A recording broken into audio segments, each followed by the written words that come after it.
Hello everyone. My name is Qianchen, and I'm going to talk about an ongoing PhD project of myself, and this is on the topic of the richness of visual experience. So, what is the richness of visual experience? It's basically a kind of how our visual experience appears to us in an intuitive way. So intuitively, we feel that our visual field is so colorful and so detailed and so full of content. We see, the environment very easily, understand it. And then how this colorful, detailed visual field just extends from the fovea, which is centered, all the way to, somewhere like 180 degrees or something like that. And with a very intuitively rich visual experience, we can easily navigate in our environment, keep ourselves safe, so on and so forth. But experimentally, how rich is our visual experience? And that is the question I'm trying to answer in my project today. So to give you a little bit more background, I would like to invite you to do a little experiment with me.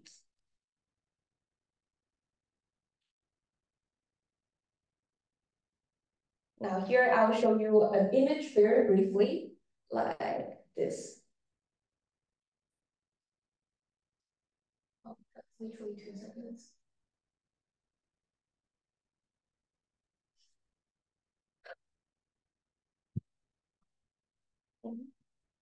Everything is fine. Let me try again. Why is it?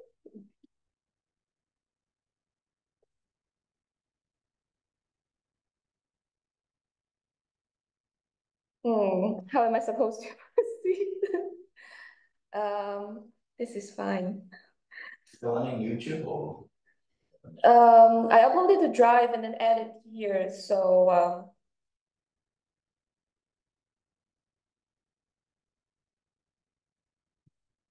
yeah, this one will have to do. It's a different one from what I added there, but it plays. That's what matters. This doesn't play as well, right? What am I supposed to do?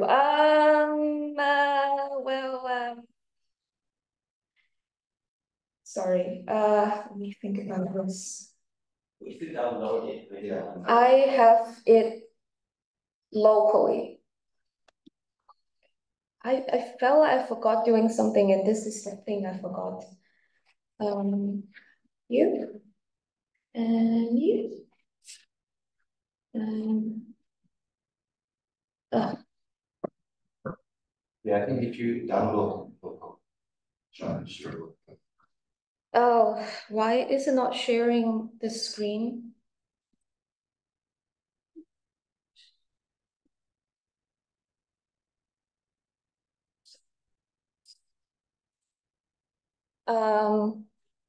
Sorry. Let me try sharing my screen again. Screen. I'm so sorry about this, guys. I don't know. Can you see it? Very good. Okay, now go for it. Stop, play it again, please.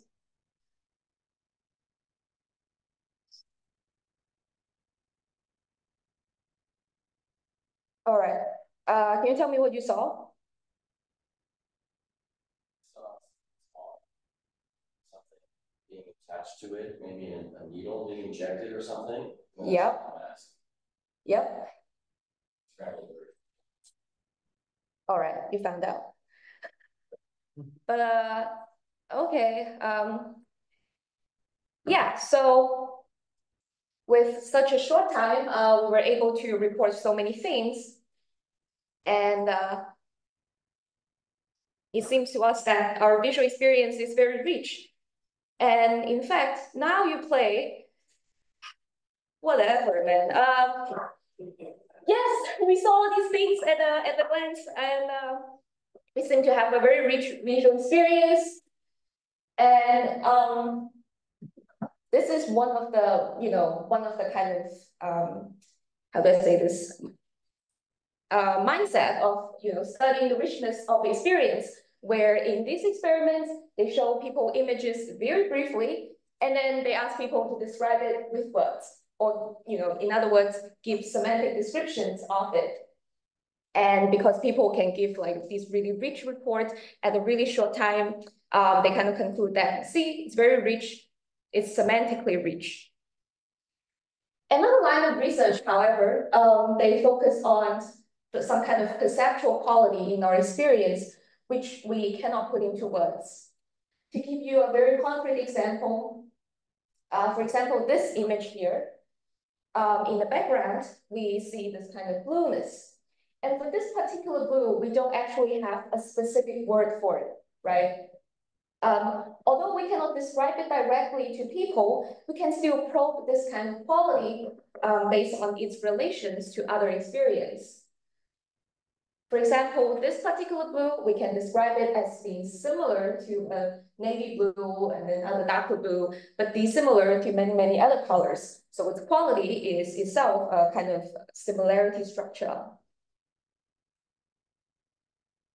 So far, we can see that the richness of the experience is studied in two separate ways. One way, you ask people to describe what they see with words.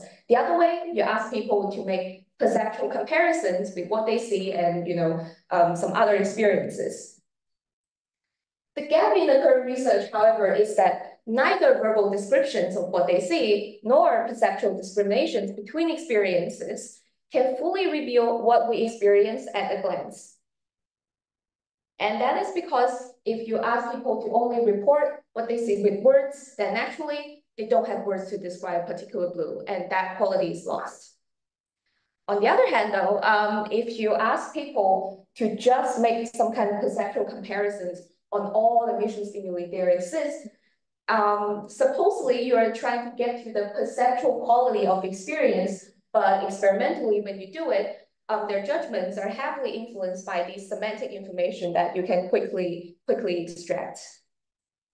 Very quick example here is these two patches here. One is the blue and the other one is a cat. And then, we can very quickly say these two things are different, but we can go on all day about how the colors are different, the structures, texture are different between the two patches. But what immediately drives this decision is the fact that one is a cat and one isn't. So to fill in the gap of the current existing studies, the aim of my study is to probe the truer richness of visual experience using a combination of semantic descriptions and perceptual discriminations. And specifically, I would like to focus on this fleeting perceptual richness beyond words. I would like to ask whether participants can discriminate between something perceptually that they already give the same semantic descriptions for. So at this stage, it may sound a little bit ambiguous, which is why I'll show you the overall outline of my study to make it a little bit more concrete.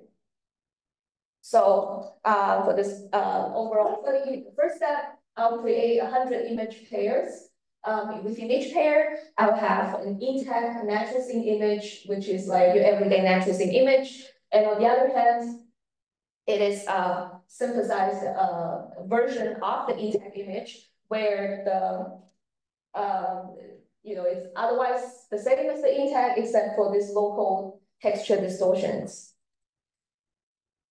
And then the next step, I'll have online participants to describe each image with their own words. And so for each image, I have word clouds. And then I use large language models to analyze these words and then statistically compare the differences between the intact and synthesized, the word descriptions.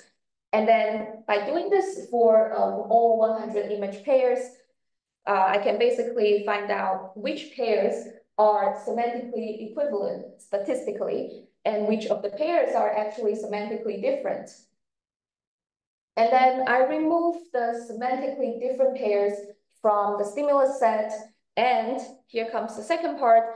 I'll use the semantically equivalent pairs only for perceptual discrimination task. And the goal here is to see whether people can discriminate between the intact and synthesized images that are equated on the semantic description level.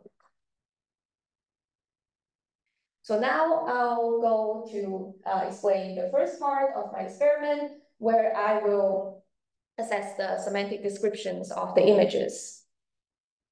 And here's the task. It's an online experiment task. In each trial, the participants first see an image very briefly for 133 milliseconds, and then it will be strongly masked.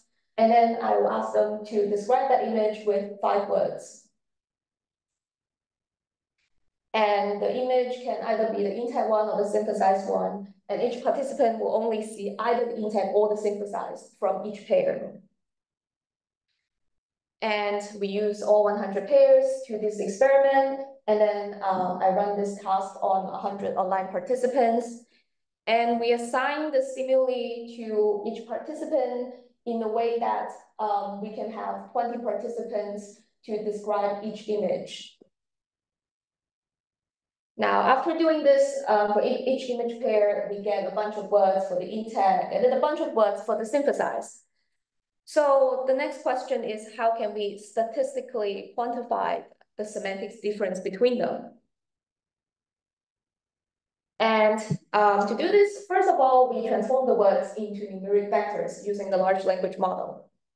For example, here I have an image and a person who described this image as woman eat strawberry, smile, bow. And using a large language model, I'll assign a unique 300-dimensional vector to each word, and each of the vector basically represents the relative meaning of this word to the other 1.9 million vocabulary that this model is trained on. And after doing this, I will average across this 5 vectors and to get one 300-dimension mean vector, which is basically to summarize the description of this participant to this image. And let's call this mean vector semantic embedding. And after doing that, I'll have 20 semantic embeddings for the intact, and 20 semantic embeddings for the synthesized, and each embedding represents one participant's report. And the next step is to use cosine similarity to compare the difference. So first of all, I'll compute cosine similarity between every possible pairs of semantic embeddings. And this will be the similarity matrix as a result. So here, X, Y axis are both the semantic embeddings for one image pair, intact, synthesized, and each cell represents the similarity value from comparing one participant's report against the other one. And importantly, by doing this, we have 3 sets of unique similarity values depending on the semantic embedding pair types. So the first type is within intact, where each similarity value is computed from comparing a participant's report who's after seeing the intact version and another participant who's also seeing the intact version and the report. And then we also have intact synthesized, where the value is computed from one participant who's seeing the intact against another participant who's seeing the synthesized. And we also have within synthesized as well.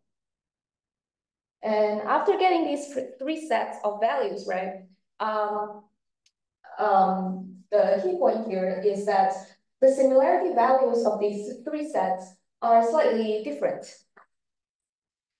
So for the within intact, because here we are comparing, 2 participants who've seen the same image. So any variance on the similarity level will come from the fact that they are actually different people and they have this tendency to report different things. And this is the same for within synthesized. And finally, for intact synthesized, first of all, because we are also comparing 2 different people, of course, there are individual differences. However, because these two people also saw two different images, we also have potentially differences in their responses induced by intact versus synthesized images. And the key here will be to test whether that part of the differences is significant. And to do that, we simply run two KS tests comparing the intact synthesized against the other two distribution, and then we get two p-values. And here, if the p-value is larger than 0.05 for both tests, then there's no significant difference induced by the intact synthesized difference. And then we can call this pair a semantically equivalent image pair. Now, for results, let's look at single image pairs level kind of things. For this image pair we've been seeing this whole time, you can already see that the synthesize is quite distorted. This is the similarity matrix of it. And if you plot it into cumulative distribution, this is what it looks like. The x-axis is the cosine similarity values. The y-axis is the cumulative proportion of values.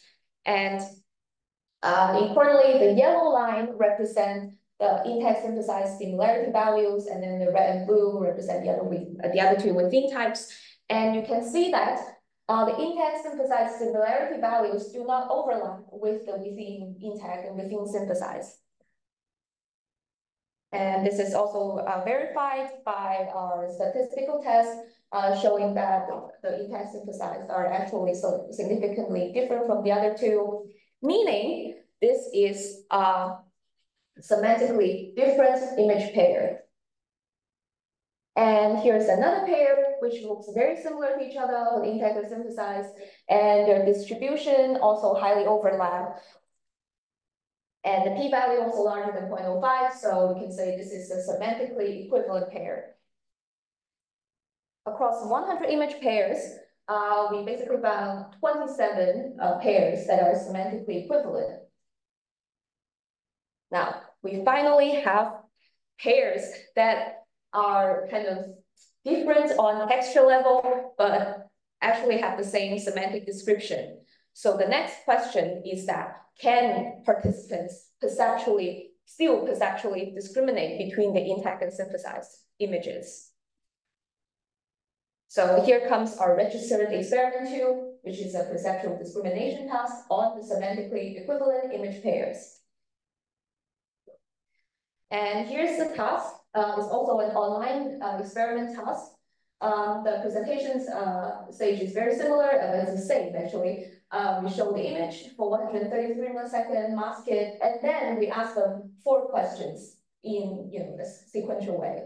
And then in each question, we ask them whether a small patch was part of the big image they saw or not. And critically, the initial image is either intact or synthesized. And the patch here, among the 4 patches, one of them is cut from the intact version of the image. And then the other one is cut from the synthesized version of the image. And so, a very interesting outcome to see is to look at how participants respond to these patches, depending on the initial image they viewed.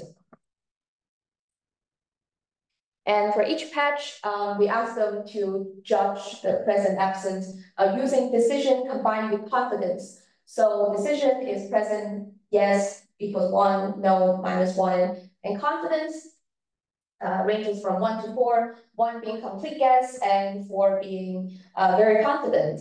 And the decision combined with confidence will range from -4 to 4, with 4 being highly confident yes, and -4 being highly confident no. And for this task, because it's a register task, we can actually generate competing hypotheses based on its outcome. So the competing hypothesis will be from one side, which is richness is fully expressed through what we can describe with words, and on the other side, it's perceptual, there exists perceptual richness beyond what we can describe. And each side will give a different prediction on the outcome. So if the richness of experience is, fully exhausted with our words, then this is what we expect people to respond to the patches. Here on each panel, the x-axis represent the patch type, the bluish one is the intact, and then the grayish textural one is the synthesized patch. And then the y-axis represents the average, the mean device decision combined confidence response of the participants. And then the left panel represents people's response on the intact and the intact initial image, and the right panel is when the initial image is synthesized. And as we can see, because these two images, the intact and synthesized big images, they're already equated on the semantic description level, and there's nothing over and beyond what we can describe with words, they will not be able to discriminate between these two experiences. So regardless of what initial image they saw, they will just say yes to all the patches that are associated with this image pair. On the other hand, if there exist perceptual qualities beyond words, then it is possible that they could still discriminate between the intact and synthesized images. So when the initial image is intact, then they're more likely to endorse the intact patch with higher confidence than the synthesized patch. On the other hand, when the initial image is synthesized, then they're more likely to endorse the synthesized patch. And sampling plan, I'll quickly go through this. Basically, we're going to test this study in two setups. First, we're going to run it online on up to 448 people to get to a lot of participants. And we'll also test this study on an immersive 180-degree display, like that. To probe the richness of our experience across the visual field, because our visual experience extends so much. But you will have to be on a smaller sample size because it's expensive. And an important question to you, though, is that which one do you predict? Is our richness fully expressed through words, or there's something we experience beyond words? Thank you very much.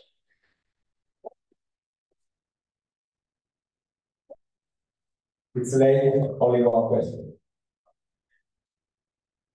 Thank you for a really great talk. I really enjoy the methods. I just have a few questions about how you're measuring stuff, because so one thing that worries me is in the online study, do you have gaze control in the experiment? Because studies on just perception have shown that across the visual field, acuity and sensitivity to just images is not the same. So it seems there's been studies in which, for example, just perception has been measured in the parafoveal area with the foveal part of the image blocked out. And it seems to be the case that parafoveal vision is actually more important for identifying just images than the foveal information. And so you need to make really sure that people are focusing on the fixation cross. So are you checking for fixation? We can't really check whether they are gazing, but we will try our best to make sure they look at the middle. So here at the beginning, we have them to fixate in the fixation cross. And also at the end of the trial, we actually ask them to move their mouse to the center and click a little square to continue to the next trial. All right, but so the same problem applies to the whole Ganzfeld display. So if you use a large display, like you want to do at the end, you face again the same problem. So Michael Cohen, for example, right, has done these experiments where he has shown that in VR you can track people's fixation and you can desaturate the image outside of foveal vision, and people don't realize that the image is being desaturated outside of their foveal vision because the small patch of color is moving with their gaze fixation.